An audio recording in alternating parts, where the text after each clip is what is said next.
The house on 112 Ocean Avenue in Amityville, NY, an upscale Long Island suburb, was the site of a brutal family murder in which 23-year-old Ronald DeFeo Jr. shot and killed his parents and 4 younger siblings on November 14, 1974. George and Kathy Lutz and their 4 children, knowing about the tragic events that had taken place, agreed to see the property, including a 4,000-square-foot house, waterfront access, a boathouse, heated swimming pool, garage, and full basement, and eventually bought it. As soon as Kathy had walked into the house, she had a smile on her face that just beamed.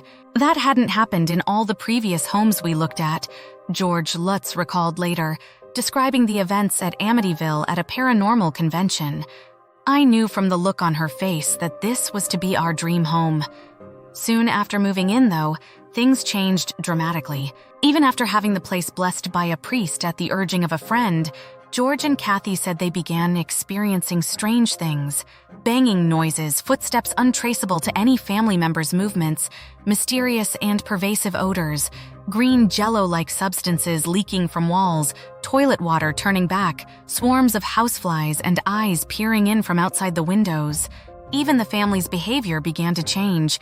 George was often sick, went days without bathing, and lost weight while Kathy had constant nightmares.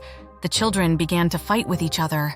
After the disturbances worsened, the Lutzes decided to leave the house temporarily. But the night in which they were to depart turned out to be their last night there. Although George Lutz is reluctant to explain the full details of that night, he once said that the hardest thing for those people who experience a haunting is the loss of being able to communicate with anyone else about it.